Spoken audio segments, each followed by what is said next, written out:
자, 빛의 연구와 관련 있는 역사적 사건이다.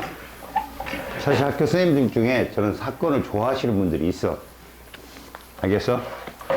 저런 사건에 대해서는 알아둘 수 있도록 해라. 1번에 보면 뉴턴은 빛의 입자설을 주장했다. 최초의 입자설을 주장한 과학자 바로 뉴턴이야. 뉴턴은 누구의 아버지라고 그랬어? 실패. 분광학의 아버지야. 그치? 분광학의 아버지라. 갑자기 거기 무지개를 최초로 만들어낸 사람이지. 그 사람의 직계 제자가 누구였냐? 입자설을 주장하려고 음성 실험을 하신 분. 그렇지. 그런 거야. 어느 상태에서 빛을 이동시켰어? 진공. 그렇지. 그런 거야 지금 얘기가. 스토리는. 그 다음에 하이언스라는 사람은 빛의 파동설을 주장했다. 우리는 저 사람이 이제 호이긴스라고도 하고 하이언스라고도 하는데 요즘에 하이언스라는 말을 쓰더라고. 하이언스는 사실은 자기장도 발견한 사람이야. 그때 당시 전기나 이쪽에 굉장히 관심이 많았던 사람이기도 해. 자, 빛의 파동성을 주장했다. 하이언스 말고 빛의 간섭을 실험한 과학자는 누구였어? 그치, 영이었죠. 영. 그죠. 로더프드는 한참 뒤에 사람이야. 하이언스 같은 애들 1700년대 사람인데 부끄럽게.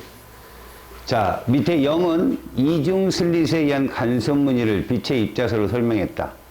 영의 이중 간섭 실험하고 물결파하고 조심하라는 게 뭐였냐? 영은 밝았다가 보강이고 어두웠다가 상쇄였지.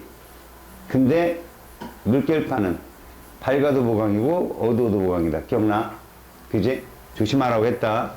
그리고 저 실험에서 하나 더 덧붙이면 파장이 짧으면 밝고 어두운, 그러니까 보강과 상쇄의 간격이 어떻다? 파장이 짧으면 좁아진다라는 거 기억나니? 그런 것도 좀 기억해줘. 광전 효과는 빛의 파동설로 설명이 불가능하죠. 저건 순수하게 입자설로 설명이 가능한 겁니다. 알았죠? 자, 음전하로 대전시킨 검전기에 빛을 비추었으나 이제 이 실험이 헬지의 실험이죠. 전자가 방출되지 않았대요. 그렇다면 이걸 여러분들이 해석을 한다면 적어도 금속판에 존재하는 자유전자 있죠.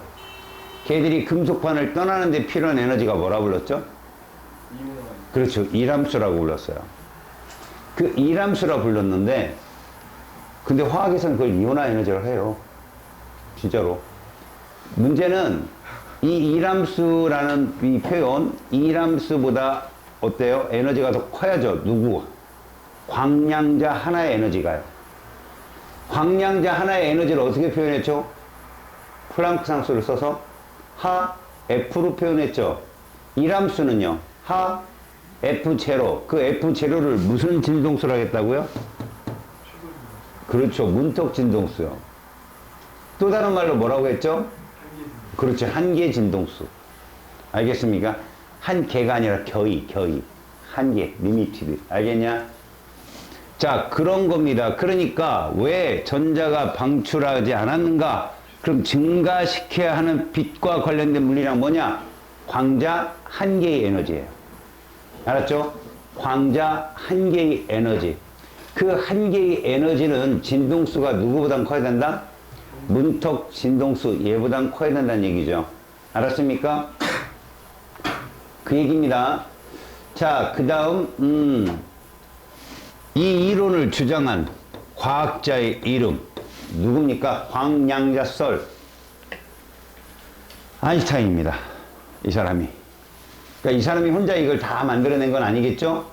플랑크라는 과학자, 이런 과학자들의 도움을 받아서 만들어낸 건데 광량자설입니다. 됐습니다. 여기는 뭐 문턱 진동수고. 다음 빛의 본성에 대한 설명이죠. 빛은 파동과 입자의 두 가지 성질을 모두 갖고 있다. 빛의 무슨 성? 이중성이라고 했고요. 빛은 어떤 경우에는 파동의 성질을 나타내고요. 또 다른 경우에는 입자의 성질을 나타낸다. 뭐 1번, 2번 도도 동일한 얘기들입니다. 빛의 입자성과 파동성은 저렇게 나타나지 않아요. 어떨 때는 입자성, 어떨 때는 파동성을 띠게 됩니다. 동시성은 같지 않아요. 알았죠? 명심하세요. 저거 한글로 써 있는 말이니까. 자, 빛의 현상들인데 1번 요게 중요한 거죠. 파동성으로만 설명이 가능한 거. 우리가 항상 출발할 때 그랬잖아요. 파동과 굴절이 모두 설명이 되어지는 게 뭐라고요? 반사하고 굴절이었죠. 파동과 입자가 모두 설명할 수 있는 건 반사하고 굴절이었어. 근데 입자가 설명할 수 없는 게 회절과 간섭이었죠. 그래서 파동성으로만 설명할 수 있는 현상은 회절과 간섭이라고 할 수 있어요. 알았죠? 저건 그래서 가만히 생각을 해보세요. 회절 간섭은 이중 슬릿 실험에 다 나와 있어요. 영의 실험에. 밝고 어둡고 밝고 어둡고는 뭐예요? 여기서 니은 리을 중에 간섭이죠. 그 다음에 그들이 간격은 뭐에 해당되는 거죠? 회절이죠. 그래서 제가 파장이 어떨수록 좁다고 그랬어요. 밝고 어두움이. 짧을수록 그게 회절 간격이죠. 그럼 회절이 잘 된다는 건 밝고 어둡고가 넓게 퍼진다는 얘기인데, 그럼 파장이 어떨수록 회절이 잘 되더라? 길수록 이런 얘기죠. 알았죠? 입자성으로만 설명이 가능한 건 누굽니까? 광전효과죠. 알겠어요? 광전효과. 그 다음 파동성과 입자성으로 모두 설명할 수 있는 건 기역과 디귿, 반사 굴절입니다. 아셨어요? 됐죠? 저것 때문에 많이 사람들이 헷갈렸던 거죠. 자, 디카에서 영상 정보를 기록하는 장치의 이름이 누구냐? 그러면 CCD입니다. CCD. 전화, 결합, 소자. CCD. 그 밑에 문제예요. 요거 7번. CCD. 알겠죠? 얘들은 작은 조각으로 이루어져 있어 그 안에 색필터도 존재하고요. 그 다음에 광다이오드도 존재했죠. 기억나요? 광다이오드가 누구누구와 만난 거죠? 예, MP가 만난 거. N형 반도체, P형 반도체. 알겠죠? 다음, 8번째. CCD에 대한 설명 중 얼마 진 거? CCD는 광다이오드의 N형 반도체의 광전 효과죠. 그래서 광전 효과를 이용해서 영상 정보를 기록하는 장치로 빛신호를 무슨 신호로? 전자가 이동하니까 전기 신호로, 이런 얘기입니다. 아시겠습니까? 자, 금속판의 진동수가 다른 빛. 진동수가 다르다는 건 빛의 종류가 다르다는 뜻이고요. 저 진동수가 어떨수록 광량제 하나의 에너지가 크다? 클수록이었다는 얘기죠. 자, 음대전체라고 했습니다. 이거 지금 그림은 이제 통제 효과예요. 실험 나다에 통제적으로 음으로 대전한 대전체를 갖다 대면 얘도 대전체, 대전이 되겠죠? 그럼 이 금속박이 벌어져 있단 말이야. 그치? 거기에 형광등과 자외선등을 쏘았는데 얘는 아무런 변화가 없었다. 무슨 효과가 없었다. 광전 효과가 없었다는 거죠. 근데 얘는 음으로 들더라. 왜요? 전자가 튀어나가니까. 그래서 딱 붙으면 이제 거의 중성이 된 거잖아. 거기다 계속 쏘면 어떻게 될까? 벌어집니다. 무슨 대전체로 바뀌는 거죠? 양의 대전체로 바뀌는 거죠. 이해 갔어요? 자, 다에서 자외선 등을 비출 때 금속방에 오므러드는 것과 관련된 현상이 무엇이냐고요? 광전효과죠. 자유전자가 튀어나갔으니까 그런 거 아니냐. 그럼 자외선하고 형광등하고 누가 진동수가 크더라? 이런 얘기죠. 그럼 이건 뭐냐? 형광등은 여러분 가시광선이죠. 저게 단색광인가요? 아니죠. 우리 형광등 밑에서 색깔을 모두 구분할 수 있잖아요. 그러니까 되게 많은 빛이 들어있는데 그 많은 빛 중에서도 저 금속판에 문턱 진동수를 넘을 만한 광량자는 없었던 거죠. 알겠습니까? 그 얘기입니다. 자, 금속의 전자의 방출 여부와 관계 있는 건 빛의 물리량 중에 누구냐? 그러면 광자 하나의 진동수입니다. 광자 하나의 진동수. 알겠어요? 관련 있는 거 뭐라고? 광자 하나의 진동수. 여러분, 형광등을 오랫동안 빛을 쬐면 광자 하나의 진동수가 커지나요? 그건 아니죠. 그럼 뭐가 많아지는 거죠?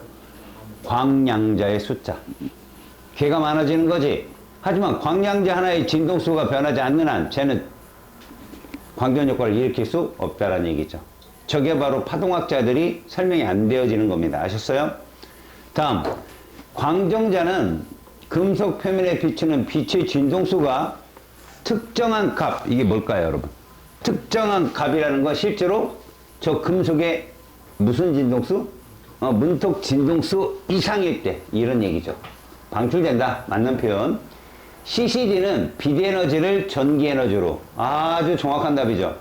빛에너지를 전기에너지로. 그게 광전효과니까. 맞는 말입니다.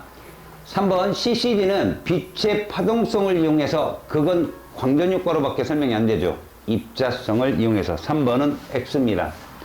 금속판의 형광등을 비출 때 빛의 쐐기, 뭐를 증가시키는 거죠? 빛의 광자수예요. 광자수를 증가시켜도 전자가 튀어나오지 않는다. 여러분, 형광등은 그랬다는 거죠. 형광등은 문턱 진동수 이상의 에너지를 가진 광자가 아니기 때문에. 야, 또 존다. 저게 힘든 건 나도 알아요. 덕분에 이해합니다.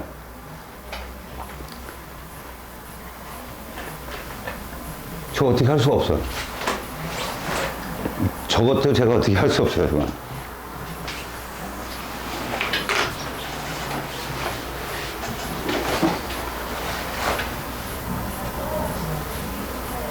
같이 여기 서서 할까, 이렇게? 어깨 근무하고. 그럼 유튜브에 좀 내가 좀 자상한 선생님 나오려나? 진짜 얼굴 뚱게 있고. 네 번째, 형광등을 비출 때 빛의 세기를 증가시키면 이거 튀어나오지 않죠, 이것도? 여러분, 빛의 세기를 감소시키면 전자가 튀어나오지 않는다. 이거 틀렸죠? 아무리 빛의 세기를 약하게 한들 광자 하나의 에너지가 변하지 않잖아요. 그러니까 3번도 틀렸고 4번도 틀렸다. 4번은 맞았네. 튀어나오지 않죠? 광자의 숫자가 아무리 많아도. 광전효과는 빛의 입자성을 설명할 수 있다. 5번은 맞는다. 여러분, 이런 문제는 맞춰야 됩니다. 알았어요? 자, 디카의 전하결합소자 화소를 나타내는 것입니다. 그러니까 우리가 뭐라고 그랬어? 그거 뭐라 그러지? 여러 사람들이 판넬을 들고 응원하는 걸 카드 섹션이라고 합니다. 요즘엔 사라졌죠? 그죠? 카드 섹션 본 적 없잖아요, 여러분들. 그치? 그 카드 하나라고 보시면 돼요. 저게 단위 면적당, 알았어요? 저게 많으려면 면적이 어떻게 될 거예요? 저 카드 하나의 면적이 작아져야 되겠죠. 그게 화소가 크다고 하는 거예요, 여러분들. 알았어? 그러니까 핸드폰이 점점 작아지는데 화소가 커진다는 건 저 CCD 하나의 그 패널 크기가 줄어들었다고 보시면 되고요. 그렇게 되면 좀 더 디테일한 색깔을 구현할 수 있다. 너희들은 화소 큰 게 좋아, 작은 게 좋아? 작은 거요. 왜 작은 거예요? 큰 거요. 멋진 친구예요. 여기 말을 대답할 때는 여기까지 갔다 오세요. 알았죠? 여기서 바로 나오죠. 생명 안 하죠? 생각합니다. 하는데 그러십니까? 예? 중추신경을 거치시라고요. 마비됐어요. 생명하는 친구 있죠, 여기. 손 들어봐. 생명 자기 한다. 뇌를 거치지 않고, 대뇌를 거치지 않고, 바로 반사하는 걸 무슨 반사라고 하죠? 그쵸. 자녀 생명하나? 안 하는 친구가 안 해. 무조건 반사. 거치지 않는 신경은 어디로 무조건 반사합니까? 자율신경으로, 그죠? 자네는 자율신경으로 지금 하고 있어요. 근데 말을 하려면 대뇌에서 움직여야 되는데, 그죠? 집에 가서 이렇게 접촉 단자를 한번 바꿔봐요. 딴 쪽으로. 1번. 화소에 빛을 비추면 전자와 양공이 생긴다. 어디서? 여기에. N형, P형, 광다이오드에 전자가 튀어나감으로 인해서 양자가 생겨서 그게 P형 반도체의 양자를 밀어요. 결국은 이 회로가 엮여서 전자가 돌면 전류가 흐르거든? 알았니? 이 화소는 전자가 튀어나가는데 그 튀어나간 전자들을 각 부분 전압으로 끌고 맨 오른쪽 패널로 보내죠. 거기서 신호를 감지하게 되고, 그 다음에 이들의 색깔을 디지털로 정리하게 되고, 다시 아날로그로 구현할 때 그 정보를 역으로 풀어내고 이런 과정을 하는 장치예요. 그럼 전자가 왜 발생하냐는 거죠. 빛을 비추면. 이 원리로 무엇을 설명할 수 있느냐? 우리가 지금까지 배운 무슨 효과? 광전 효과를 설명할 수 있다. 두 번째, CCD 화소에서 발생해서 전극 아래에 저장되는 전자의 개수를, 이 전자의 개수를 좌우하는 건 뭘까요? 이게 소위 광전자잖아요. 광전자의 개수는 빛의, 그렇죠. 또 다른 말로 빛의, 그러니까 또 다른 말로 빛의, 또 다른 말로 빛의 밝기. 또 다른 말로 빛 속에 들어있는 누구의 수? 광자수. 그렇죠. 다시. 얘들아, 빛의 세기는 또 다른 말로 뭐? 빛의 밝기. 그 밝기는 다시 누구의 수? 광량자의 수. 광자의 수. 알았어요? 그 수가 많으면 밝고 센 거예요. 그러면 광전자의 숫자가 많아지는 거지. 뭔 말인지 알겠어? 거기까지만 알면 돼요, 여러분들은. 자, CCD 각 화소는 일종의 광다이오드다. 빙고. 맞죠? CCD는 빛에너지를 전기로 변환시킨다. 맞죠? CCD는 파동성을 이용해서 영상을 기록한다. 아니죠. 이건 입자성이죠. 광전효과니까. 자, 각 화소에 도달한 빛의 세기를 측정하기 위해 생성된 전자를 전하량 측정 장치로 이동시켜야 된다. 그게 바로 오른쪽 패널로 이동하는 원리예요. 알았어요? 그 광전자의 숫자를 가지고 빛의 진한 정도, 밝은 정도와 흐린 정도를 캐치하는 거죠. 알겠어요? 뭘 자꾸 떨어뜨리고 관심 받으려고 하지 말고, 받는 방법은 여러 가지. 떨어뜨리고 헛소리하고 이런 거 관심을 받을 수 있어.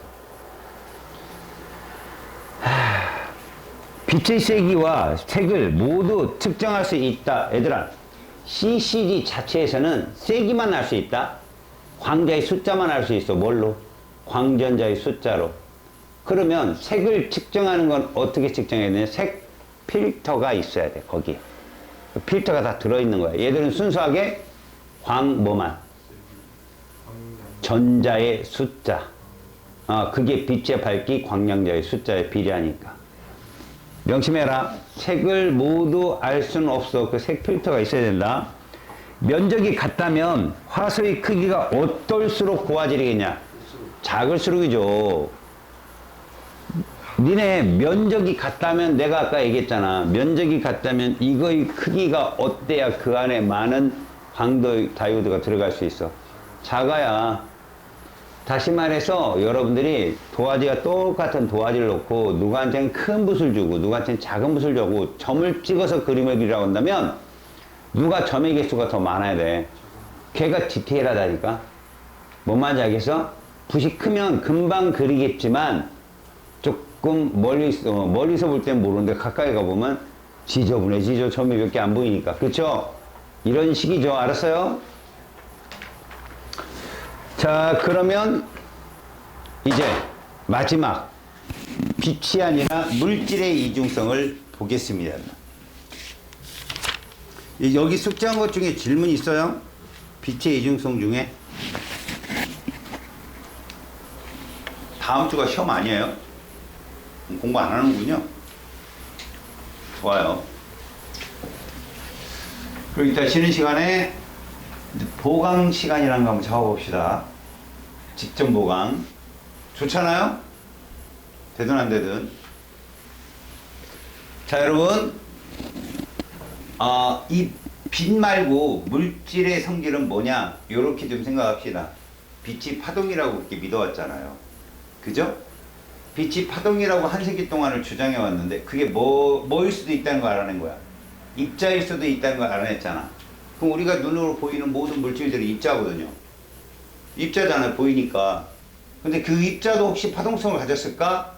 라고 의문에서 출발한 게 빛의 이중성, 이 물질의 이중성이에요.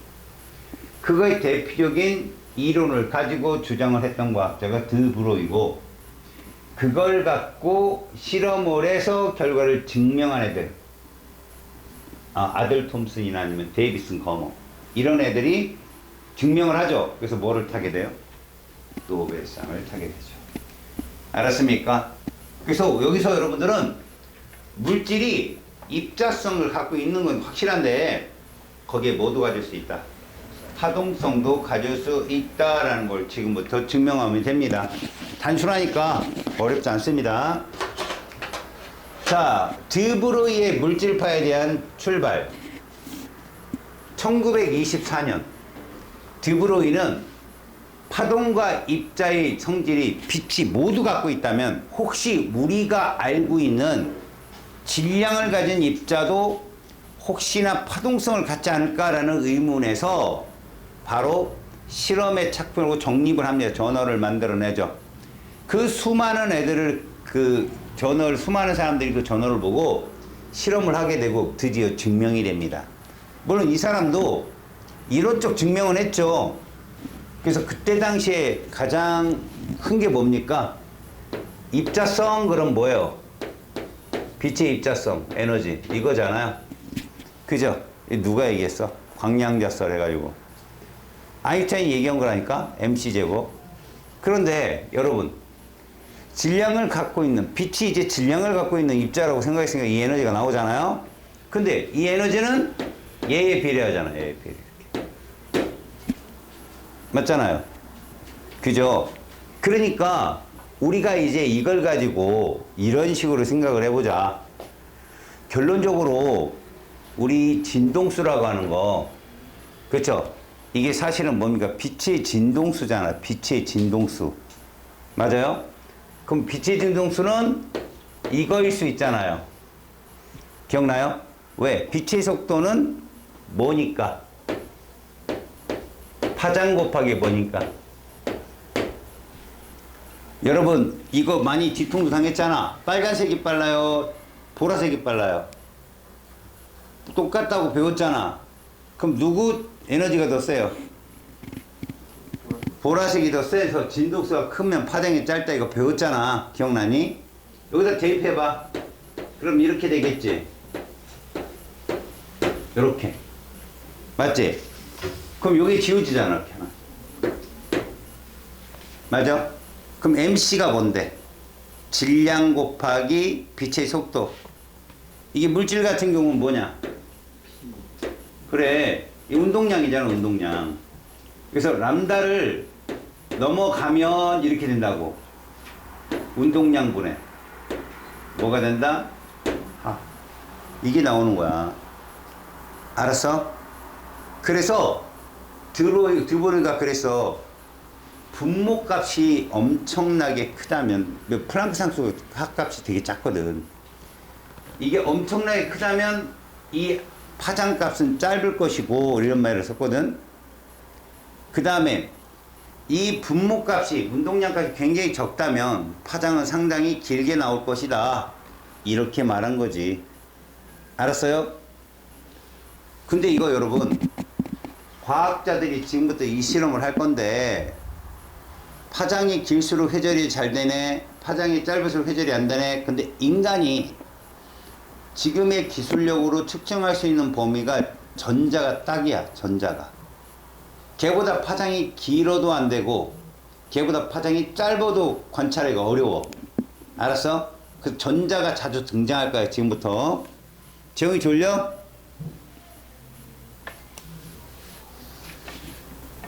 니들이 졸면 준영이가 승자야. 그 수면제 아니야? 자꾸 목덜이 쓰러지는데? 그걸로 운동을 하면서 있어. 이렇게 마시지 말고. 마시니까 자꾸 자잖아. 저 조사해봐 이따가. 왜 같이 먹으려고?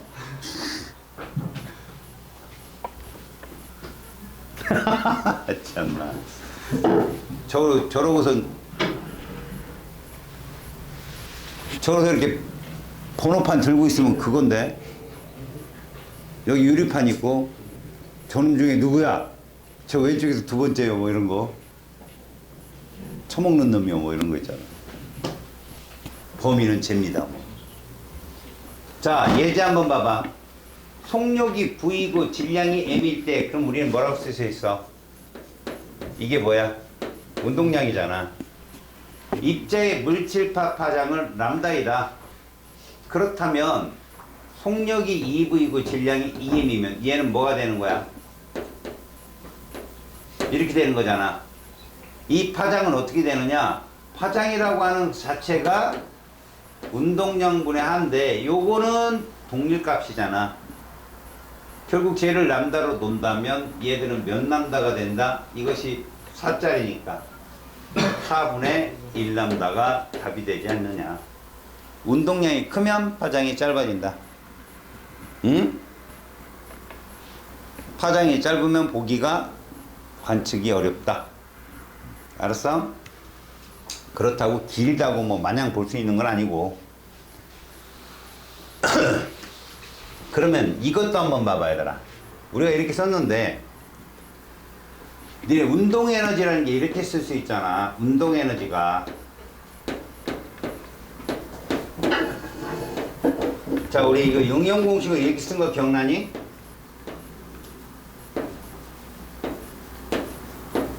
이것도 2분의 1 n분제곱이잖아.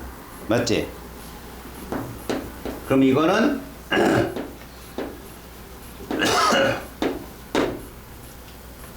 맞지? 그럼 P는 어떻게 배울 수 있어?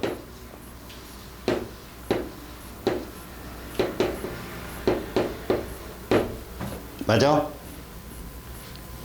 맞아 안 맞아? 맞아요. 그럼 얘 이렇게 쓸 수 있잖아.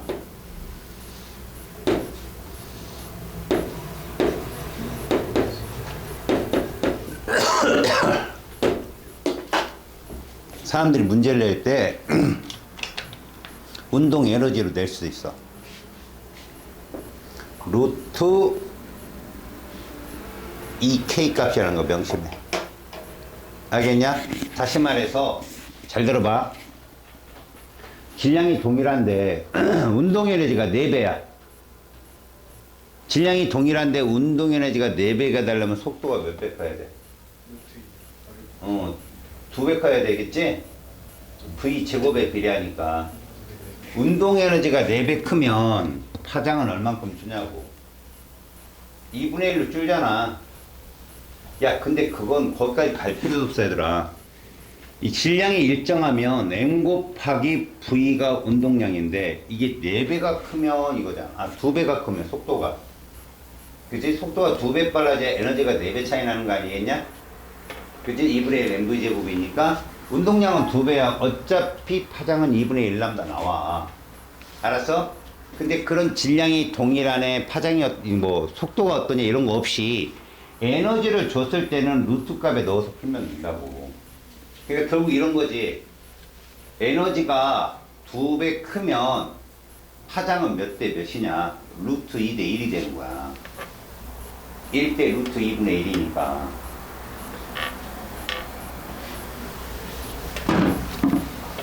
계산해봐 나중에. 알았죠? 에너지가 나올 때 계산을 하라고 이렇게. 알겠죠? 자, 이거는 확인 실험이에요. 과연 물질파가 진짜 확인이 되는가? 자, 이때 중요한 건 뭘까? 얘가 분명 우리가 말하는 입자라고 하는 입자를 우리가 찾겠지. 그 대표적인 게 전자거든. 전자가 절대 입자가 나타낼 수 없는 성질 뭐 있었어 아까? 파동성의 고유한 성질 2개. 회절하고. 그래, 그것만 나온다는 거 찾으면 되는 거 아니야, 애들이. 간섭과 회절이 있다는 것만 찾으면 되는 거 아니야, 여기서. 그래서 처음에 실험 방법을 봐봐. 이게 수많은 전압, 이게 볼트라는 건 전하량당 에너지거든. 주울파 쿨롱이라는 값인데 이 전압으로 가속을 해. 전자의 선, 전자 빔이라고 그래. 전자선을 가속을 해서 쏴. 그럼 니켈 결정해서 맞고 튀어나올 거 아니야. 입자니까. 그래서 그 전자의 숫자를 검출기로 쭉 봤다는 거지. 그랬더니 어떤 현상이 나왔다는 거야. 특정 부분에서 많이 관측되고 어디는 적게 관측되고 또 많이 이게 나오더라는 거지. 그게 뭐냐? 간섭이잖아. 간섭이잖아 그게. 어차피 우리는 소리도 크게 들렸습니다. 작게 들렸습니다. 크게 들렸습니다. 이게 있었다고 그랬잖아. 그러니까 특정한 각도로 튀어나오는 전자의 수가 많고 그 외에는 적고 이렇게 파동처럼 회절해서 알았어? 맞고 이제 뭔가 퍼지는 거죠. 특정 각도에서 보강 간섭을 일으키는 현상이 나오더라. 데이비슨 거머 실험이야, 이 사람. 이 실험을 통해서 물질도 파동성을 갖는다는 게 확인된 거야. 그래서 이 사람들도 노벨상. 알았냐? 자, 톰슨의 전자선 회절 실험 봐봐. X선 또는 회절선을 쐈더니 알루미늄 박에다가 빵 쐈어. 그랬더니 이렇게 회절 무늬가 나와. 동그랗게 회절 무늬가 나오는 거야. 알겠어? 여러분들은 다닐 슬릿을 0이 통과시켰기 때문에 선이 이렇게 짝대기로 나왔죠? 저렇게 커다란 판 자체로 빵 쏘게 되면 원무늬가 뜹니다, 애들은. 알겠습니까? 왜? X선 같은 선들이 한쪽 방향으로만 움직이는 게 아니거든요. 알겠어요? 그래서 봐요. X선을 쏘면 이거 빛이잖아요. 그죠? 그래서 보시면 X선과 전자선을 동시에 쐈어요. 하나는 빛이고 하나는 뭐였어요? 입자였단 말입니다. 근데 동일한 모양이 나오더라. 이게 뭐다? 회절무늬입니다. 회절무늬예요, 이게. 여러분들 제가 이거 손가락 갖고 이거 보라는 거 기억나요, 이거? 이렇게 형광등 보라고 한 거? 나갔네요, 형광등이. 이거 하는 거 기억나죠? 근데 이걸 만약에 원으로 하고 보잖아요. 그래도 생겨요. 원으로 하면 어떤 모양이 생길까요? 동그란 모양이 생기겠죠? 그런 모양이 바로 회절과 간섭입니다, 그게. 알겠습니까? 그런 모양이 누구에서도, 전자선에서도 나타나더라. 이런 얘기입니다. 알겠어요? 오케이? 그래서 전자가 파동의 성질을 가짐을 확인했다. 그래서 여러분들이 양자역학에 들어가게 되면 전자는 눈으로 보면 파동처럼 움직여요. 안 보고 있으면요, 입자처럼 움직이고요. 알았습니까? 왜요? 빛이든 물질이든 입자성과 파동성을 동시로 가질 수는 없는 거예요. 알았어요? 중요한 특징입니다, 이게. 확인 실험 끝났고. 자, 물질의 이중성. 물질도 빛과 마찬가지로 입자성과 파동성을 모두 가진다. 그거를 물질의 이동성이라 한다. 그 중에 우리는 어떤 입자가 가장 입자성과 파동성을 관측하기 쉬웠더라? 전자야, 전자. 전자의 질량을 갖는 애가. 일상생활에서 왜 물질파를 우리가 볼 수 없을까? 느낄 수 없을까? 자, 람다는 운동량분의 하라는 그 드브로이파 공식에 의해서 관측을 하면 이 하값이 10의 마이너스 64승이 내려요. 굉장히 작아요. 물질 질량은 엄청나게 커요. 그럼 분모가 엄청나게 크잖아요.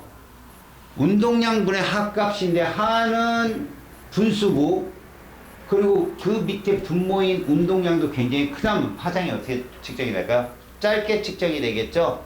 회절이 잘 돼야 안 돼요?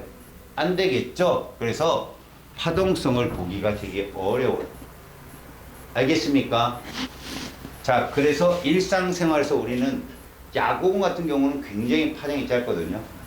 걔들에 의해서 파동성을 느끼기는 어렵다. 알겠습니까? 자, 전자의 입자성과 파동성의 관찰입니다. 여러분, 이거는 여러분들이 영의 실험에서 봤을 거야. 밝은 부분이 뭐고, 보강, 어두운 부분은 상쇄죠. 그래서 이것이 계속 이어지는 거죠. 근데 전자총을 쏴서 빔이죠. 빔을 쏴도 이렇게 나온다는 거예요. 근데 웃기는 게 우리가 안 보고 있잖아요. 그러면 얘들은 요 두 개 이중슬리를 통과하잖아. 그럼 통과 두 개 무늬에 도착하는 것처럼 계측이 돼요. 근데 우리가 보고 있으면 이렇게 돼요. 입자성과 파동성. 알았습니까? 그러니까 이런 것이 바로 전자는 파동의 성질을 갖고 있다는 증거라는 거죠. 분명히 입자인데. 알겠니? 아하. 자, 이제 이걸 가지고, 이런 성질을 가지고 우리는 미지 세계를 측정하기 시작하는 거야, 이제부터는. 알았니? 생각해봐. 빛이 파동성을 갖기 때문에 우리는 그들을 반사하고 또 그들의 간섭 효과를 이용해서 좀 더 센 빛의 밝기를 유도시키고 그로 인해서 정확한 정보를 얻어내는 광학 현미경을 발달시켰거든. 알았니? 근데 이제는 더 작은 것조차도 볼 수 있게 됐다는 거야. 누구 때문에? 바로 전자빔, 물질파 때문에. 여기서 분해능이 뭐냐면 구분할 수 있는 능력치야, 얘들아. 분해능. 너희들이 망원경을 샀는데 요즘에 핸드폰 그거 있더만. 어떤 사과사 핸드폰을 달을 찍었더니 분화구가 잘 안 보이는데 3스타 봤더니 보이더라 이런 거 있잖아요. 이건 뭐가 좋은 거죠? 분해능이 좋은 거예요. 이게. 알겠어요? 좀 더 자세하게 볼 수 있는 거. 그러니까 포인트가 두 개로 보이면 분해능이 좋은 거고 하나로 보이면 분해능이 약한 거죠. 원래 포인트는 두 개였던 거야. 니들 두 개를 관측할 수 있다는 게 어떤 거냐면 여러분 아까 봤지? 파장이 어떨수록 회절이 잘 안 된다? 그래. 그러니까 얘들이 파장이 짧을수록 분해능이 좋다라고 얘기해, 일반적으로. 그래야 밝고 어둡고가 나타나는 그 빛을 우리가 볼 수 있다면 좀 더 선명해 보는데 밝고 어둡고 이래버리면 중간에 건 다 사라져 버리는 거야. 상을 구분하기 어렵다는 거지. 자, 분해능. 빛의 파장이 어떨수록 분해능이 우수할 거라고? 짧을수록. 알겠어요? 자, 광학 현미경의 분해능. 빛의 회절 현상. 뭐야? 퍼지는 현상 때문에 0.2 마이크로미터 정도가 분해가 가능하다. 이걸 빛을 모아서 얘를 강한 빛을 쪼이는 게 이게 뭐야? 초점을 맞추는 거 알지, 여러분? 이렇게 조절하면 초점이 맞잖아. 초점 니네 맞춰봤나? 디카도 초점 맞추잖아. 카메라 찍어본 사람 있어, 혹시? 옛날 카메라? 그렇게 초점 이렇게 돌리면, 선생님 저 카메라도 초점 돌리면 제가 흐릿할 때가 밝아, 이렇게 돼요. 이 초점을 건드리지 마세요. 왜 그러십니까? 주변에, 장치있어. 좀 컨셉이죠? 제가 보기엔 컨셉 같아요. 으르렁거리는 게. 자, 그래서 실제로 세균은 어느 정도 관측이 되는데 바이러스를 못 봐요. 그럼 우리는 코로나 바이러스 같은 거 그런 모양 봤잖아요. 동물에 갖고 막 점 있는 거. 그죠? 그런 거 뭘로 찍었을까요? 바로 파장이 더 짧게 형성이 될 수 있는 물질파로 찍은 거예요. 물질파. 알았니? 자, 여기 한번 봐봐. 분해능의 비교. 자, 얘들을 구분할 수 있는 이유를 보여주는 거야. 파장이 짧으면 이렇게 선명한 두 점을 볼 수 있는데 파장이 긴 걸 쓰게 되면 이렇게 모사모사 해가지고 한 점으로 보인다는 얘기야. 파장이 어떨수록 분해능이 좋다. 짧을수록 외우세요. 알겠습니까? 예다음에 졸고 있어, 이씨.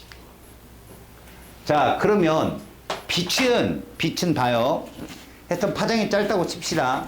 짧은 파장을 통해서 우리가 상을 조절해서 한다는데, 전자의 물질파는 어떻게 모을 수 있어요? 라고 했는데, 그걸 모으는 역할을 하는 게 뭐다? 자기 렌즈예요. 이게 여러분, 요만하겠어요? 아닙니다. 엄청나게 커요. 알겠어요? 이 교실만 할 거요. 여길 통과시키는 거죠. 그래서 여러분, 사실 이제부터 전자현미경을 보게 될 텐데, 전자현미경은 이 교시 한 4개 정도 되는 현미경이에요. 거기에 스크린이 있어야 되고요. 어떤 건 형광 스크린, 어떤 거는 그냥 모니터 이렇게 보는 거거든요. 굉장히 큰 장치입니다. 알았어요? 진짜 요 코딱지만보다도 더 작은 걸 보려고 그만한 장치가 필요한 거죠. 하여튼 전자 다발을 모아야만이 걔들이 맞고 튀어나오는 정보를 통해서 걔들의 어떤 특징을 파악할 거 아니야. 우리도 대물 렌즈는 다 무슨 렌즈죠? 볼록입니다. 빛을 모은다고요. 얘들도 전자빔을 모으는 역할을 하는 게 뭐다? 자기 렌즈입니다. 여기에 전자석 코일이 돌게 되면 여러분 그거 배웠지? 어떤 직선 도선에 전류가 흐르게 되면 뭐가 형성되더라? 자기장이 형성되더라. 이건 이제 앙페르가 알겠습니까? 앙페르가. 그 웨르스테드는 그게 뭐라고 얘기해야 되냐? 아, 웨르스테드 이전에 나침판, 그러니까 많은 사람들이 지구의 자기력은 그 북두칠성이 당긴다고 생각했어요, 옛날에. 거기서 당긴다고 생각했어요. 북두칠성 별자리가. 근데 그분이 누구더라? 그분 하나가 지구가 커다란 자석이라는 걸 밝힌 사람이 나타나요. 지구가 자석일 거다. 그래서 나침판이 형성이 되고 이런, 그러니까 앙페르라는 사람도, 그러니까 웨르스테르라는 사람이 이제 나침판의 방향을 제의하고, 앙페르라는 사람이 도선, 직선 도선에 자기장이 형성된다는 걸 알아냈는데, 로렌츠라는 사람이 와서 그 도선에 지나가는 전자 하나하나가 받는 힘이 우리가 느끼는 전자기력이다라고 밝히게 됩니다. 그러니까 그 전자들을 움직이는 힘이 자기장이라는 걸 과학자들은 안 거야. 그래서 적당한 전류를 흐르게 하면 코일에 자기장이 형성이 돼서 전자들이 한쪽 방향으로 모인다는 걸 알게 된 거지. 알았어? 봐. 광학 현미경은 대물 렌즈죠. 빛을 모으는 게. 전자 현미경은 누구다? 자기 렌즈입니다. 알겠죠? 자, 그래서 실제로 봐요. 전자 현미경은 가시광선을 쓰는 게 아니죠. 누굴 쓰더라? 전자빔을 씁니다. 전자의 물질파를 쓴단 말이야. 그래서 이렇게 파장을 어떻게 되게 짧게 만든다면 배율이 수백만 배 이상 커지게 돼서 광학 현미경으로 볼 수 없는 0.2 마이크로미터 미만의 것들, 하다못해 바이러스, 그리고 우리가 대충 모양만 볼 수 있었던 애들을 투과도 됐어요. 투과. 여러분 투과하면 뭐 생겨요? 뼈 볼 수 있잖아요. 그런 것처럼 쥐심벌레 같은 걸 투과하면 쥐심벌레 내장까지 볼 수 있는 거예요. 그러니까 이 정도로 된 게 전자현미경입니다. 아시겠어요? 자, 전자현미경의 활용. 광학, 그러니까 가시광선으로 볼 수 없는 바이러스 병원체나 아니면 어떤 특정 광물의 물질 속에 전자배치 같은 것들 있죠? 예전에 뭐까지 특징이냐면 벤젠 알아요? C6H6 벤젠의 모양까지 찍어냈어요. 근데 우리 과학자들이 예상한 분자 모양이랑 똑같아요. 그게 신기했죠 그때. 그래서 뭐 생명과학이나 물리학, 재료과학 등의 분야에서 활용되고 있다. 됐습니까? 여기 역시도 파장이 어떨수록 짧을수록 뭐가 좋아진다? 그러면 파장이 짧으려면 운동량이 어때야 되겠어요? 그렇죠. 근데 전자 질량이라는 게 한계가 있잖아. 그럼 뭐를 빠르게 하면 돼요? 속도를 빠르게 하면 되겠죠. MV니까. 그쵸? 인사하지 마. 자, 전자현미경이 몇 개 있나 봐봐요. 2개가 있어요. 얘는 광학현미경이고요. SEM이 있고요. TEM이 있어요. SEM, TEM이라고 하는데 요 S는 스캐닝. 알겠어요? 저 T는 투과. 알겠어요? 그러니까 무슨 얘기냐면 여기에 주사전자 현미경이라는 셈은 스캐닝을 하는 거니까 맞고 튀어나온 전자의 정보를 읽는 거예요. 전자가 잘 튀어나오게 하려고 시료에다 뭐를 합니까? 이렇게 도금을 해요. 금속 도금. 마이크로 도금을 합니다. 그러면 이 시료가 살아있겠냐? 죽었겠냐? 당연히요. 미라 만들어 놓은 거죠. 그래서 얘는 컬러가 측정이 되고요. 컬러가 보이고 3D로 볼 수 있어요. 입체로. 알겠습니까? 그리고 얘는 화면에 그렇게 증폭된 전자 검출기가 존재해서 화면에 뜹니다. 알았어요? 자, 그런데 잘 보세요. TM은 투과되는 거야. 투과를 할 때 그럼 여기 밑에 형광 스크린이 있거든. 그거를 확대해서 보는 게 TM이야. 얘가 훨씬 셉니다. 알겠어요? 속도가 빠르고 파장이 짧아요. 분해능이 얘가 제일 좋아요. TM이 제일 좋고 얘가 그 다음에 SM인데 얘들은 얼만큼 시료의 두께를 얇게 다지느냐, 그게 관건이에요. 얘가 두꺼워지면 뭐가 일어나죠? 굴절 현상이 생겨서 정보가 퍼져나가요. 그래서 얇아서 뚫고 지나가는데 굴절이 많이 안 일어나야 돼요. 그래 하나로 모일 수 있으니까 봐요. 전자선을 얇은 시루에 투과시키노라고 하는데 이 시루가 얇은 게 특징이고요. 형광 스크린 형성된 2차원적 여러분 얘는 그래서 흑백으로 보여요. 흑백으로. 마치 MRI는 입체로 볼 수 있는 건데 CT는 단면을 볼 수 있는 거잖아요. 얘가 그거예요. 단면. 얘가 입체. 자, 얘는 전자 검출기와 연결된 증폭된 정보를 읽는 모니터를 보는 거고 얘는 형광 스크린을 보는 거예요. 알았습니까? 자, 분해능이 좋아요. 물론 얘도 좋아요. 근데 투과 전자 현미경보단 작아요. 얘가 짱. 그 다음 제일 약해. 알았습니까? 그래서 실제로 봐요. 특징을 잘 보시면 몇 개만 딱딱 밑줄 치고 보세요. 2차원적 화면을 볼 수 있어. 구조 이상을 볼 수 있다는 거. 그 다음에 속력이 봐봐요. 속력이 빨라야 파장이 짧은데 굴절이라는 건 속력차가 생기면 나타나는 거잖아. 두꺼우면 오랫동안 전자의 속력이 줄어들겠죠. 그래서 얇은 게 관건이에요. 무조건. 알았습니까? 얘는 뭐예요? 코팅을 해야 돼요. 뭐를 봐야 되니까? 3차원 모형을 봐야 되니까. 아시겠습니까? 자, 물질파에 대한 설명으로 옳은 것, 옳지 않은 것. 드 브로이가 제안했다. 맞죠? 물질파 자체가 입자가 나타내는 파동성을 증명한 거야. 그러니까 2번도 맞는 설명. 물질파의 파장은 입자의 운동량에 뭐한다? 반비례한다. 오케이? 그래서 X. 데이비슨 거머 실험은 물질파의 존재를 확인했고 톰슨의 전자선 회절 실험 또한 그 증명 실험이다. 알았죠? 동그라미. 톰슨은 전자선을 알루미늄 방막에 입사시켜 회절 사질을 얻음으로써 전자가 뭐를 가지고 있다는 걸 증명한 거야? 파동성. 알겠죠? 자, 3번. 전자와 같은 입자도 빛과 마찬가지로 두 가지 성질을 모두 가지고 있으며 이런 현상을 뭐라고 한다? 빛의 이중성. 얘들은 물질의 이중성. 오케이? 자, 전자현미경 얘는 잘 나와. 올해 수능에서는 이쪽이 전멸했거든.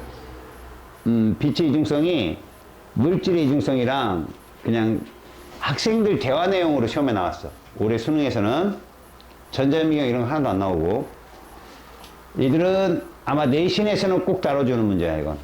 알았어요? 수능에서 나올 수 있는 순번에 있는 애들이다. 전자의 물질파를 이용한 장비이다. 맞죠? 전자의 물질파. 전자현미경에 사용하는 전자의 물질파 파장은 가시광선 파장보다 길이가 어때야 돼? 짧아야 되는 거다. 그래, 뭐가 좋아지니까. 그렇지요. 잘했어. 광학현미경보다는 분해능이 우수한데 SEM, TEM 누가 제일 분해능이 좋다? TEM이 좋다. TEM이. 오케이? 걔는 입체로 볼 수 있다. 2차원으로 볼 수 있다. 2차원으로 볼 수 있다. 스캐닝, SEM이 입체로 볼 수 있다. 자, 전자현미경에서 자기 렌즈는 한 점으로 모아줄 수 있다. 오케이? 그래서 6번도 답이 자기 렌즈다. 알겠죠? 5번. 전자현미경은 전자의 뭐를 이용한 거다? 파동성을 이용해 만든 현미경으로 물질별 파장이 어떨수록 분해능이 좋다는 얘기야. 짧을수록. 마음이 아프다. 다음. 자, 그림은 움직이는 입자 A, B를 보여준다. 입자 A, B의 운동 에너지 B. 잘 봐. 운동 에너지 넣어봐. 얼마 나올 거야? 어차피 B니까 2분의 1을 빼고 생각하자. MV제곱이야. 그럼 얼마? 이거 곱하기 V제곱. 얼마니? 이거 나올 거 아니야? 얘는 뭐 나올 거냐? 자, 몇 대 몇? 이렇게 된다. 할 수 있지? 다음. 운동량의 B. 운동량의 B. 몇 대 몇? 이렇게. 파장비 반비례하지. 파장 반비례하잖아. 이거고 이거잖아. 맞지? 몇 대 몇? 이렇게 쓰면 된다. 알겠니? 오케이.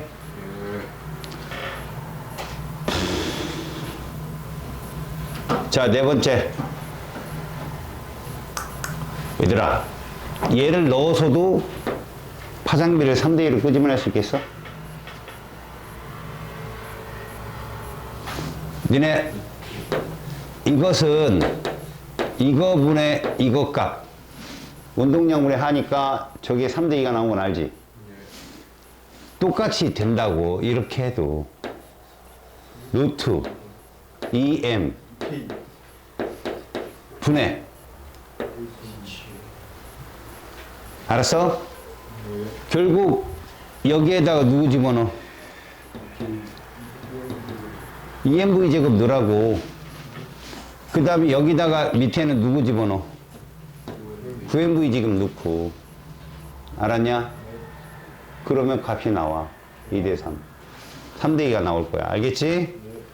자, 전자와 같은 입자가 나타내는 파동을 물질파 또는 드브로이파라고 한다. 아주 정확한 답이야. 자, 전자의 물질파 파장은 속력에 비례한다.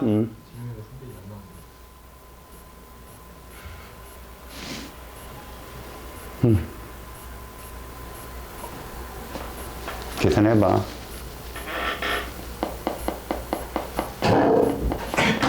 B.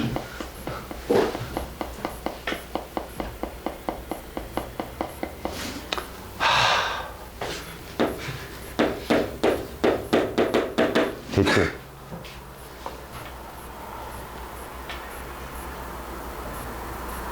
저게 운동 에너지잖아.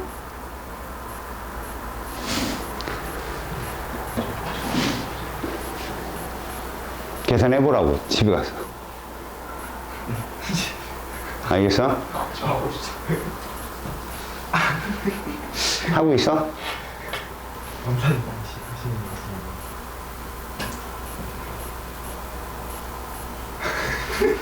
안 나와?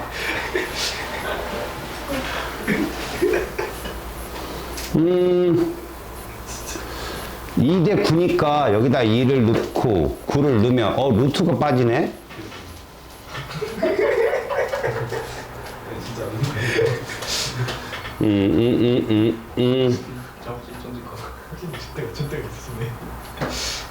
저기 나와야 되는데.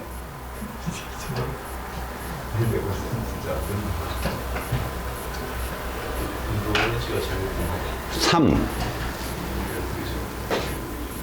에너지 P가 2m을 빼고 2mv 제곱이고 루트 2m 똑같으니까 루트 2k분의 1. 그런데 2분의 1이니까 2분의 9. 딱 안 떨어지는데? 에너지 P가? 근데 나와야 되는데? 차후 계산하자. 이게 나와야 돼, 값이. 자, 물질파 파장의 속력은 비례한다. No. 속력에 반비례하죠? 요것 때문에 그래. 운동량 때문에. 운동량이 mv 값이니까 v하고 람다는 무슨 관계야? 반비례 관계가 되는 거야. 알겠죠? 다음에 입자의 운동량의 크기가 클수록 물질파 파장이 짧아진다. 맞아요. 오케이.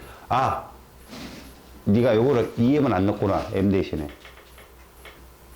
EM, M 넣어야 돼. 그래야 나와, 답이. 여기 EM이 저 EM이 아니야. 알겠어? 다음에 일상생활에서 물질파를 발견할 수 없는 까닭 물질의 질량에 의해서 물질 파장이 짧기 때문에 그런 거지. 네. 여기 M 대신에 여기다 몇 M 넣고 여기는 뭐 넣고 M 넣고 요거 대신에 2대 9 넣으면 돼. 아, 쟤가 갖고 있는 질량이잖아.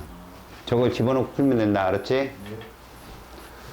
다음에 자, 광학현미경과 전자현미경인데 너네들 보니까 형광 스크린 보이죠? 여기 나의 이게 TM이야.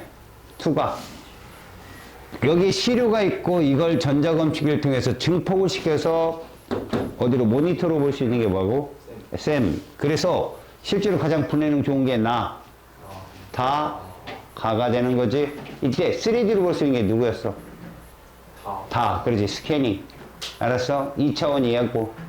알았니? 문제는 얘는 시류가 어떨수록 유리하다? 얇을수록. 얘는 시류는 어떻게 한다? 도금해야 된다. 그치? 그래서 여기서 실제로 니들이 물투를 가게 되면 양자 터널 효과를 배워 여기서. 알았니? 자, 가나다의 이름을 각각 쓰세요. 가는 광학, 나는 TM, 다는 SEM. 알겠죠? 표는 현미경의 종류 원리인데 광학 현미경 사용 렌즈는 뭐야? 대물 렌즈죠. 대물 렌즈가 대부분 뭐예요? 유리 렌즈입니다. 유리. 알겠어요? 유리. 빛이 지나가는 거. 리은은 뭐 써요? 자기 렌즈 쓰죠. 솔레노이드. 알았습니까? 자, 1번은 어때요? 광학현미경은 0.2 마이크로미터 미만은 볼 수가 없다고 그랬잖아. 바이러스 관측 못해요. 주사 전자현미경으로 입체상을 얻을 수 있다. 여러분, 주사야, 주사. 쌤, 투과가 아니라고. 얻을 수 있죠? 바보 됐어요. 투과 전자현미경, 이거는 2차원 선상이죠. 내부 구조 관측할 수 있는 거, 이건 투과니까. 맞아요. 주사 전자현미경의 분해능이 더 우세하다? 아니죠. 투과가 더 우세했죠. 템. 전자 속력을 줄였다? 분해능이 좋아지겠냐? 속력을 키워야 P값이 커지겠지. 그로 인해서 전자 운동 에너지가 커져야 돼. 알았냐? 그러면 파장이 짧아지니까. 그 얘기야. 알았습니까? 여기까지.